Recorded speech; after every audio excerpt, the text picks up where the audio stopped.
अर्जी तो नहीं सुन पाते, लेकिन बालाजी ने हनुमान जी महाराज से यही प्रार्थना, क्योंकि हम जैसे गादी पर बैठे हैं ना, उस पे अनेकों प्रकार के, तुम जिनसे पीड़ित हो इन बीमारियों से, उसी प्रकार हम भी अनेकों बीमारियों से पीड़ित हैं।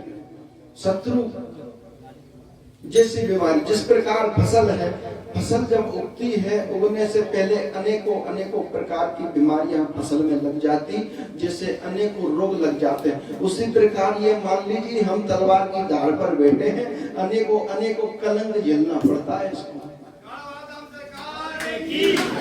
इसको अनेकों अनेकों कलंक झेलना पड़ रहा है, सबसे निपटना पड़ रहा है। क्योंकि तुम धरती पर बैठे, ये सब चल जाएगा, लेकिन इस धर्म की जो ध्वजा लेकर हमें चलना पड़ रहा है ना, ये मान लीजिए तलवार की धार पर चलना पड़ रहा है।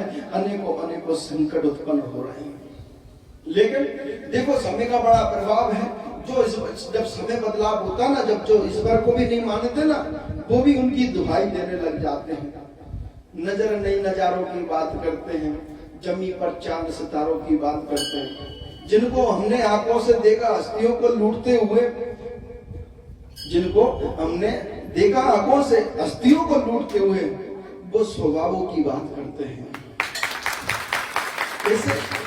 ऐसे ऐसे लोग बताओ जो दुहाई दे देते हैं भगवान की, जिनने कभी ईश्वर को नहीं मानते, वो भी ईश्वर की दुहाई देने लग जाते हैं जब समय विपरीत चलता है साहब। इस प्रकार जो धर्म की ध्वजा लेकर जो चलता है तो अनेकों संकट आते हैं, लेकिन हनुमान जी जैसा, राम जैसी जिनका इष्ट हो, वो कहते हैं ना, जितने तारे गगन में, जितने तारे गगन में, गगन यानी आसमान में जितने तारे गगन में, उतने शत्रु हो, कृपा रही रघुनाथ की तो बाल ना बनता।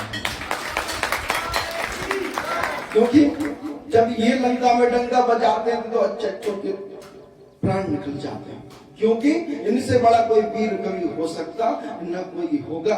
क्योंकि जब भी हमारी बारंबार आपसे यही प्रार्थना है कि शरण में रहा करो, राम जी जिनका इष्ट हो, हनुमान जैसा वीर हम सबकी रक्षा में हो, तो भला कौन किसका क्या बिगाड़ सकता है।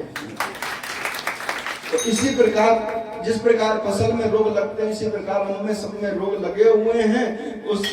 उस कीटनाशक दवाई, जैसे इल्ली की दवाई के रूप में हमारे श्री हनुमान जी महाराज हैं, जो रोग को नष्ट करने वाले इस दवाई रूपी दवाई से उसे नष्ट कर देते हैं।